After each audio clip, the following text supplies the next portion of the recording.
Chapter 44. Junior wins a bag of tears. Sam picked that moment to show up.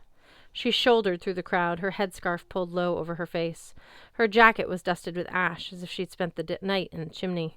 I wanted to yell at her for being gone for so long, but my anger evaporated when I noticed her black eye and swollen lip. "What happened?" I asked. "Are you okay?" "Little scuffle," she said. "No worries. Let's watch the judging." Spectators gathered around 2 tables on the sideline where Junior's and Blitzen's crafts were on display. Blitzen stood with his hands clasped behind his neck, looking confident, despite his snapped suspenders, his grease-stained shirt, and his sweat-soaked pork-pie hat.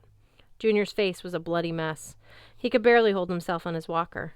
The murderous gleam in his eyes made him look like a serial killer, exhausted after a hard day's work.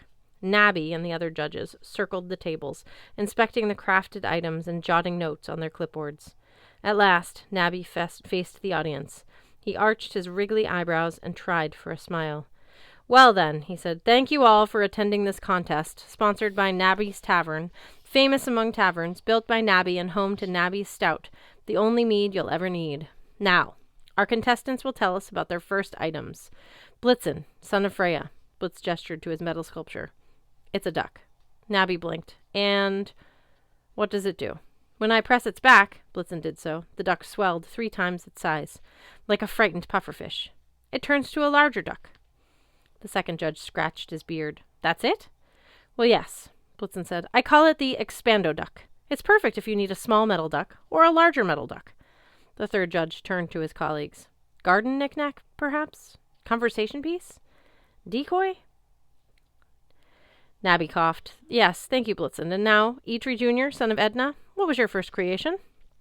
Junior wiped the blood out of his eyes. He held up his flattened iron cylinder, with several springs and latches dangling from it. "This is a self-guiding troll-seeking missile. If it were undamaged, it could destroy any troll at a distance half a mile, and it's reusable." The crowd murmured appreciatively. But does it work?" asked the second judge. "No," Junior said. "It was ruined on the final hammer stroke. But if it did work, but it doesn't," observed the third judge. "So what is it at the moment?" "It's a useless metal cylinder," Junior snarled, "which isn't my fault." The judges conferred and scribbled some notes. "So in the first round," Nabby summed up, "we have an expandable duck versus a useless metal cylinder. Our contestants are running very close indeed. Blitzen, what is your second item?" Blitzen proudly held up his chainmail neckwear. "The bulletproof tie." The judges lowered their clipboards in perfect synchronicity. "What?" asked Nabby. Come on now." Blitzen turned to his audience. "How many of you have been in an embarrassing situation of wearing a bulletproof vest without a matching bulletproof tie?" In the back of the crowd, one dwarf raised his hand. "Exactly," Blitzen said. "Not only is this accessory fashionable, but it will stop anything up to a 30-06 round. It can also be worn as a cravat." The judges frowned and took notes, but a few audience members seemed impressed. They examined their shirts, maybe thinking how undressed they felt without a chainmail neckpiece. "Junior," asked Nabby, "what is your second work of craftsmanship?" "The Goblet of Infinity." Junior gestured to a misshapen hunk of iron. "It holds a limitless amount of liquid, great for road trips through waterless wastelands." Nabby pointed with his pen. "It looks a bit crushed." "Stupid horsefly again!" Junior protested. "It bit me right between the eyes. Not my fault if an insect turned my brilliant invention into a slag heap." "Slag heap," Nabby repeated, jotting on his clipboard. "And Blitzen, your final item?" Blitzen held up a glittering length of woven metal fabric. "The chainmail vest, for use with a 3-piece suit of chainmail. Or if you want to dress it down, you can wear it with jeans and a nice shirt." "And a shield," Hearthstone offered. "Yes, and a shield," Blitzen said. The third judge leaned forward, squinting.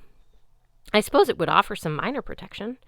If you were stabbed in the back at the disco, for instance." The second judge jotted something down. "Does it have any magic abilities?" "Well, no," Blitz said, "but it's reversible. Silver on the outside, gold on the inside, depending on what jewelry you're wearing or what color armor." "I see." Nabby made a note on his clipboard and turned to Junior.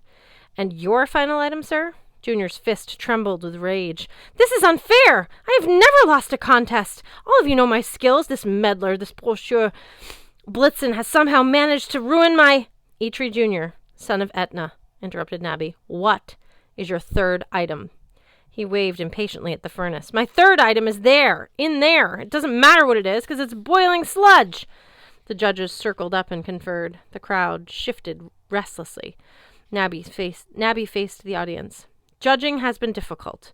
We have weighed the merits of Junior's boiling sludge, slag heap, and useless metal cylinder against the chainmail vest, bulletproof tie, and expando duck. It was a close call. However, we judged the winner of this contest to be Blitzen, son of Freya. Spectators applauded. Some gasped in disbelief. A female dwarf in a nurse's outfit, possibly Bambi, famous among dwarf nurses, passed out cold. Hearthstone jumped up and down and made the ends of his scarf do the wave. I looked for Sam, but she was hanging back at the edges of the crowd. Junior scowled at his fists, as if deciding whether to hit himself. Fine, he growled. Take my head. I don't want to live in a world where Blitzen wins crafting contests. Junior, I don't want to kill you, Blitzen said. Despite his win, he didn't sound proud or gloating. He looked tired, maybe even sad. Junior blinked. You don't? No. Just give me the earrings and the rope as you promised. Oh, and a public admission that my father was right about Gleipnir all along. You should have replaced it centuries ago. Never! Junior shrieked. You impugn my father's reputation. I cannot... Okay, I'll get my axe, Blitzen said in a resigned tone. I'm afraid the blade is a little dull. Junior gulped. He looked longingly at the bulletproof necktie. Very well. Perhaps Beely had a point. The rope needed replacement. And you were wrong to tarnish his reputation? The old dwarf's facial muscles convulsed, but he managed to get out the words. And I was wrong. Yes. Blitzen gazed up into the gloom, whispering something under his breath. I wasn't a good lip reader, but I'm pretty sure he said, I love you, Dad. Goodbye. He refocused on Junior. Now, about the items you promised. Junior snapped his fingers. One of his bodyguards wobbled over, his head newly bandaged from his recent encounter with the hammer. He handed Blitzen a small velvet box. Earrings. For your mother, Junior said. Blitz opened the box. Inside were 2 tiny cats made from gold filigree, like Brisingamen. As I watched, the cats stretched, blinking their emerald eyes and flicking their diamond tails. Blitz snapped the box shut. Adequate. And the rope? The bodyguard tossed him a ball of silk kite string. You're joking, I said. That's supposed to bind Fenris Wolf? Junior glowered at me. Boy, your ignorance is breathtaking. Gleipnir was just as light and thin, but its paradox ingredients give it strength. This rope is the same, only better. Paradox ingredients? Blitz held up the end of the rope and whistled appreciatively. He means things that aren't supposed to exist. Paradox ingredients are very difficult to craft with. Very dangerous. Gleipnir contains footfall of a cat, spittle of a bird, breath of a fish, beard of a woman. Don't know if that last one's a paradox. I said, Crazy Alice in Chinatown has a pretty good beard. Junior huffed. The point is, the rope is even better. I call it Anscotty, the adversary. It is woven with the most powerful paradoxes in the 9 worlds. Wi-Fi with no lag. A politician's sincerity. A printer that prints. Healthy, deep-fried food. And an interesting grammar lecture. Yeah, I admitted those things don't exist. Blitz stuffed the rope in his backpack. He took out his pouch of tears and handed it to the old dwarf. Thank you, Junior. I consider our bargain complete. But I would ask one more thing. Where is the island of Fenris Wolf? Junior hefted his payment. If I could tell you, Blitzen, I would. I'd be happy to see you ripped apart by the wolf like your father was. Alas, I don't know. But, yes, I said I've checked on the rope from time to time. I lied. The truth is, very few gods or dwarves know where the wolf's island appears. Most of them are sworn to secrecy. How your father found the place, I really don't know. But if you want to find it, the best person to ask is Thor. He knows, and he has a big mouth. Thor, I said. Where do we find Thor? I have no idea, Junior admitted. Hearthstone signed. Sam might. She knows a lot about the gods. Yeah, I turned. Sam, get over here. Why are you lurking? The crowd parted around her.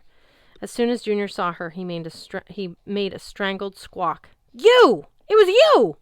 Sam tried to cover her busted lip. Sorry, have we met? Oh, don't play innocent with me, Junior scooted forward on his walker, his flushed scalp turning his gray hair pink. I've seen shapeshifters before. That scarf is the same color as that horsefly's wings, and that black eye's from when I swatted you. You're in league with Blitzen. Friends, colleagues, honest dwarves, kill these cheaters. I was proud that the four of us responded as a team. In perfect unison, like a well-oiled combat machine, we turned and ran for our lives.